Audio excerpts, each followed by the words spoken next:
Okay, we're going to talk a little bit about some movement and some weight distribution. So remember that anytime that we really want to kick with speed, let's say we're going to kick with the back leg, the weight should be on the front leg.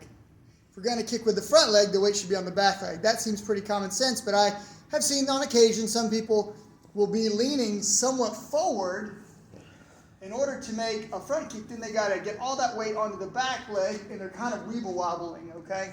So if we're going to do that, let's say, for example, that I'm close and I want to shift back.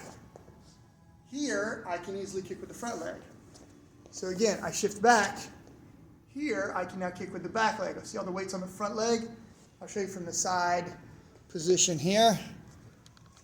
All right. So I fade back.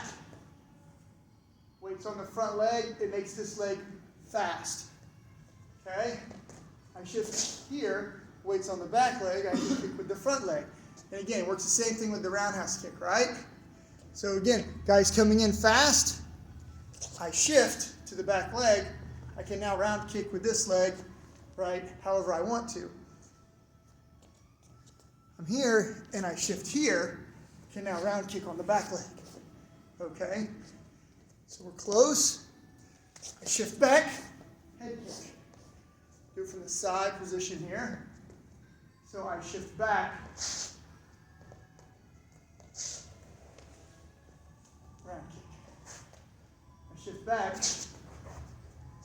round kick. So where our weight is in distribution to the legs really matters. So if you're standing still, I'm here. You see, if a lot of Muay Thai fighters, they'll shift their weight constantly. I'm hit you with the right, I'm hit you with the front leg, I'm hit you with the back leg, front leg, back leg. It is a tell. So again, if they do this, right, they could shift kick on you. They could set drive the weight this way, so they're going to change weight. Right, so I'm here. You can see where my weight is. Right? It is a dead giveaway where the kick is coming from if you look at the weight distribution. So take some time, get your coach. This is something you can't easily do on your own. Your friend, your coach, your, I don't know, your mom, and say, Mom, tell me which leg has all the weight on it. Right? Or your coach. Coach, help me get my movement faster by understanding where the weight is on which leg is the dominant leg for weight, where the most of the weight is. 51% weight on the front leg means you're probably kicking with the back leg. Probably. Or you're moving the back leg first for movement, whether you're moving laterally or forward or backwards. So that should also make sense. Let's look at that as well. Let's take a second. So if I'm going to advance forward and that heel is up, it's easy for me to make that step, right? If I'm going to advance this foot, I have to spring. I have to keep my weight slightly back and spring and step with that foot. Let's take a look at that from the side. So again, I'm here. I want to advance with the back leg. Okay? This leg here.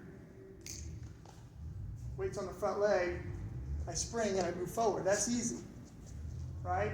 If you want to lunge, you got to have the weight 51% mostly on the back leg. This leg comes up and you do a drag step. Lateral movement is the same. Okay, if I'm going to move to this, all my weight's here, this foot is light, right? I can step and drag. So if I'm going to move this foot, which I would never do this way, but you can step this way, or you can step this way maybe to make a kick. The weight has to shift slightly to the front leg for this leg to move. You can also choose, right? So I can forward, backwards, this way if the weight is here. It's kind of the pivot point for my movement.